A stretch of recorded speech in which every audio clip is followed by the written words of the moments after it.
In India, as we know, they also have 4 castes of human in their country. The first is the Brahman, meaning the priest, because they follow Brahma, who is the creator of our 3 worlds, including this.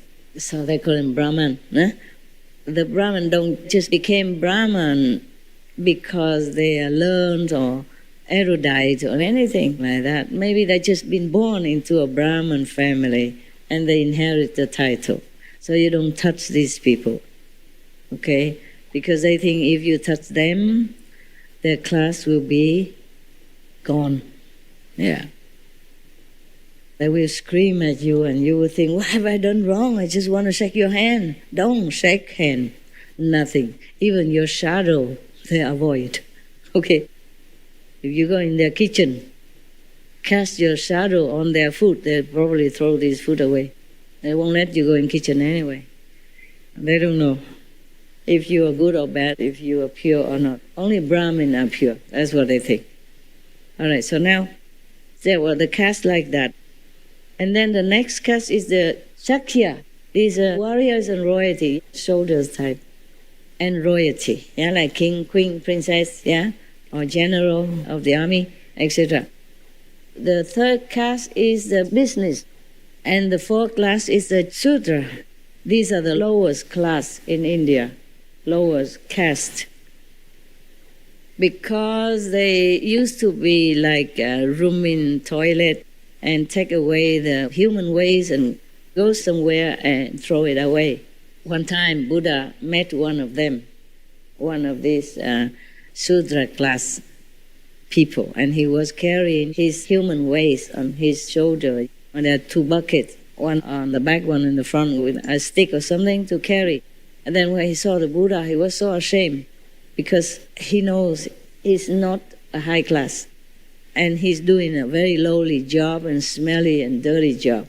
So he saw the Buddha, he was so scared that his bucket stumbled around and sprayed all over, even on the Buddha.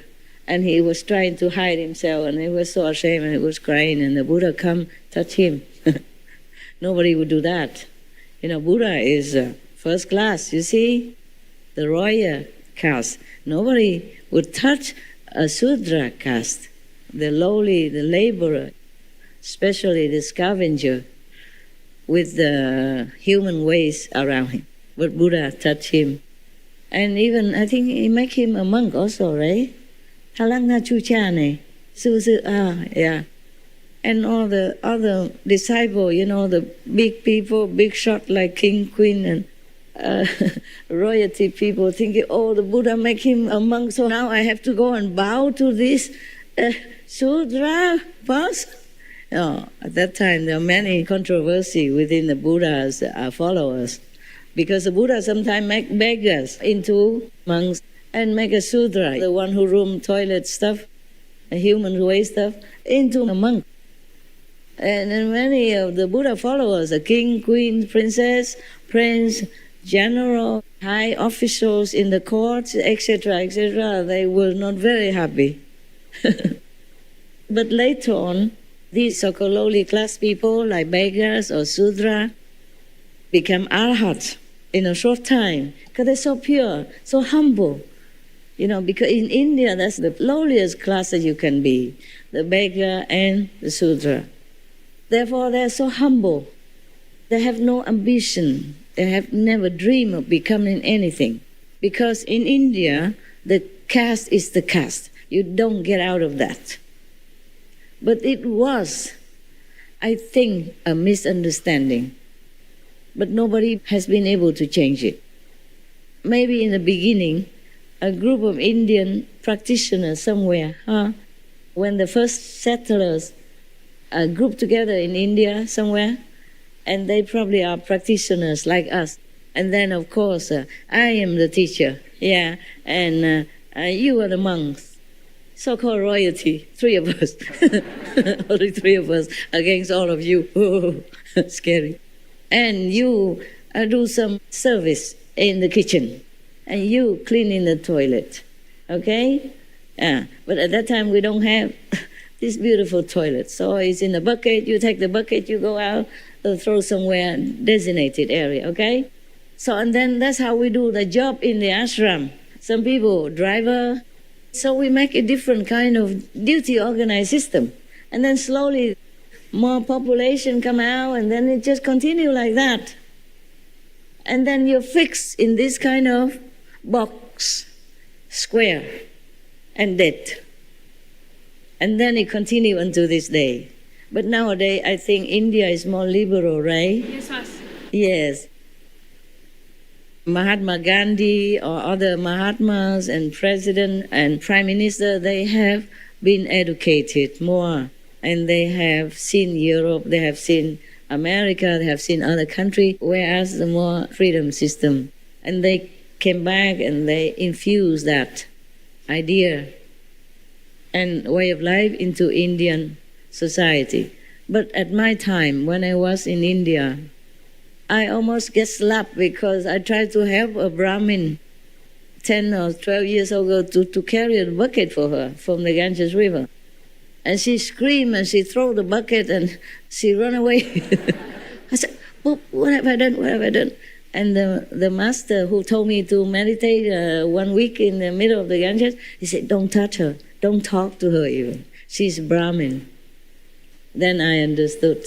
I said, sorry, really sorry. I just wanted to help. You see, so in India, don't just help, huh? Don't. Even if you see an old woman alone and carrying something, say, let me. She might scream murder. And some police might come and ask, what did you want to do with this old, helpless, poor woman? Huh? You, foreigner. Huh? Passport? Where you come from? How long you stay? Why? What do you do here? Leave the woman alone. I said, okay, sorry.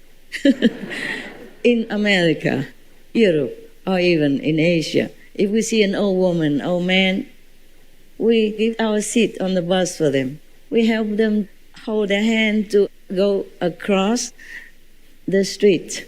And we help them carry their maybe heavy bag or luggage for a short period of time, wherever she's going, until she got somebody else or a taxi or something.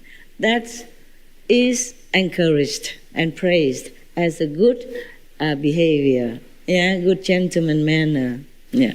But in India, not necessary. Okay, so be careful. Ask first, far away. Can I help you? Use a microphone is better. Or call her number. Can I help you? Huh? I just want to help you. Can I? If she okay, then you come over. If not, just stay where you are. Okay? Don't even go near. She'll run away and maybe throw all her things on the street and then you can't even touch it. In India, you should not go alone as a woman, also still nowadays. It's still not very safe. I was blind. Love makes blind. I was in love with God. I was in love with humanity and animals, all the suffering beings. And I was blind. I went all alone. Yeah, some little thing do happen, but nothing I couldn't handle. I just tell them I have Kung Fu, for example. I did have Kung Fu. I didn't lie though. I don't know if it's still working with my flapping muscle nowadays, but I had Kung Fu. That's it. Just a little note and I talk so long, eh? Never mind, you love them, right? You love my notes. Yes.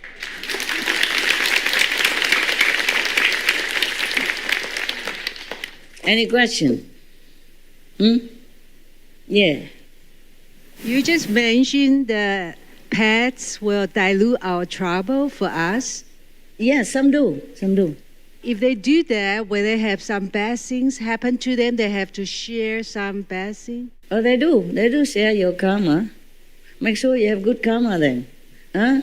If you have pets, it's your responsibility to be good. So your pet don't get too much trouble. But they do willingly, whether or not you bad or good. They share it willingly. They die for you willingly. That's what pets are. But there's some cases, very special case, like the dog I just mentioned. He went there just to help me, not to help that caretaker. Very young already, powerful. Just do something secretly. Nobody see, nobody know. It's just like you, sometimes you're angry, you emit some kind of anger energy. Huh? People nearby, they feel it. Dogs, they can also emit some benevolent energy or absorbent energy to absorb this impact so that it doesn't go far. They have the way to do it. It's just special agent, okay? Not every dog do this kind of things. Most dogs, they only do things that are good for the caretaker, but this is also good for the caretaker. That means lessen the karma of that caretaker, because if they harm me, that is terrible for them. Even I cannot rescue. I have told you that I could rescue the worst, but not my disciple when they are the worst, because they have been taught right from wrong, and they have been nourished in love, spiritual education, and blessing. So that if they turn against somebody harmless like I am, I don't harm anybody. Huh? Even if I'm not good teacher or bad teacher, we don't talk about that yet. I'm harmless. I only remind you to practice. If you come to my house, I make sure you're comfortable as much as I can afford.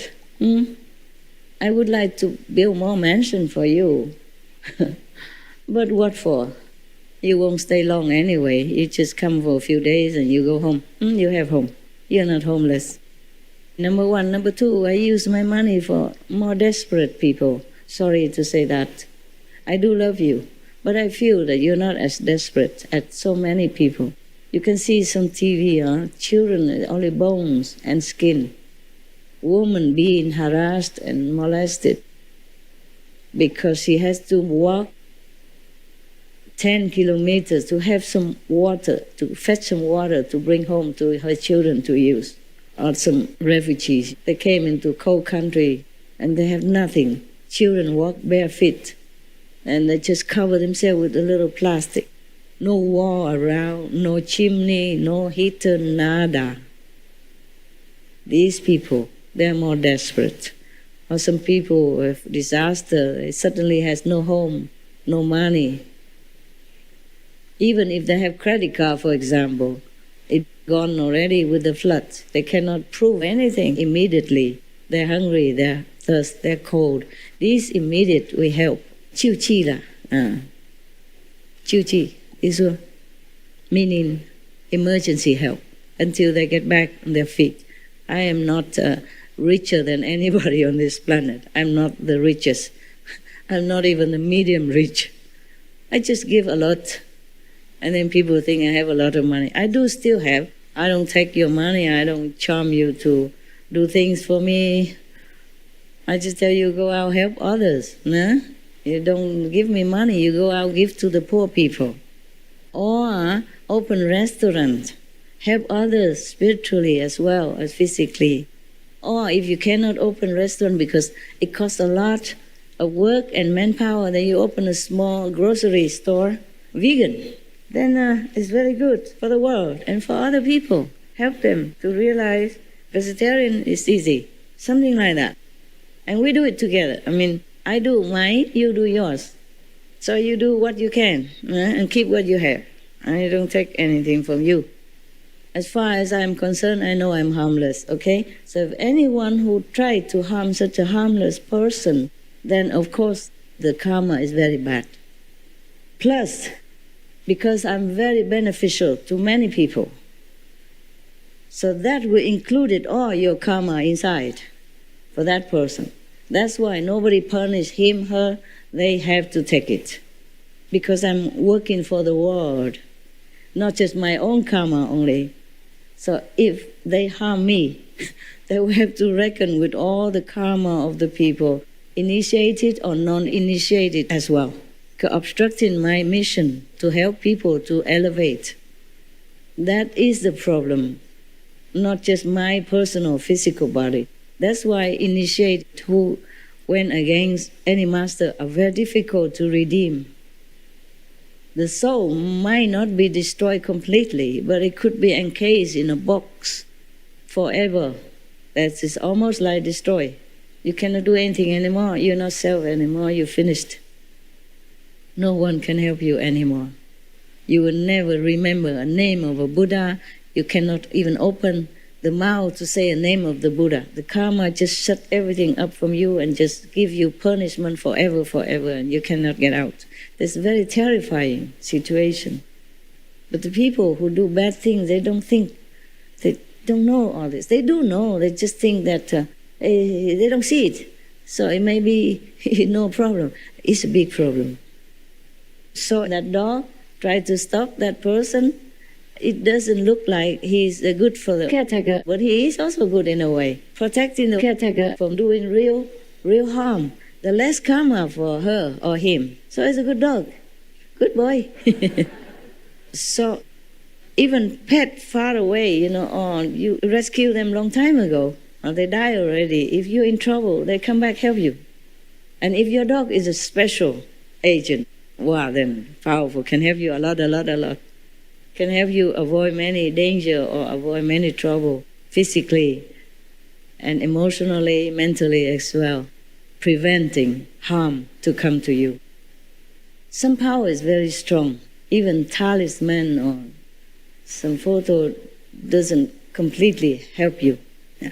But even wearing photos, some people don't, Some people don't wear it. Or some people wear but don't really believe in it. Some people get initiation but don't really care, don't practice, don't have faith in master power, don't do anything. So just stay there or get it lower because contamination outside. And then just do anything without thinking of the consequences. Yeah. Just like, look, the Buddhas teach all people that there is karma, good and bad. So try not to do bad karma. But how many people listen? There are still butcher, there are still liquor seller, there are still people who lend money and cheat and all kind of things. And they still go to temple, buy a few apple and put it there and light one incense and namo, namo, namo, what? And then take the apples home and eat and they think they are Buddhist, for example. It's the same with initiates. Some people are not really there. They're just in for fun or for some other reason, for chase girls or boys. But I'm lucky, I have 64% plus are good one. I mean, not all top, but good or harmless at least. Yeah, trying hard at least. But the other 36% are not good, truly not good, and I'm working very hard. Take up a lot of my merit, energy and power and time. Time is what precious also. So I thank you for being good. And if you are not good yet, try to be. Okay, from today, make a determination vow, I'm going to be good. Yes, I take the 5 precepts seriously at least. And I don't try to bother people just for fun. I will mind my own business. I keep myself in good shape, good mind, good body, to serve myself and others whenever I can. Follow the Buddha's teaching. Follow Jesus' example of selfless love. Follow your dogs even. Follow your cat who loves you so much, unconditionally, and help you so much silently, without claiming any credit or telling you how good he is, she is. Okay? Follow any animals. They are really good. They quietly bless our world and take in suffering or harassment or torture in return. Can you believe that? Every time I think about that, I just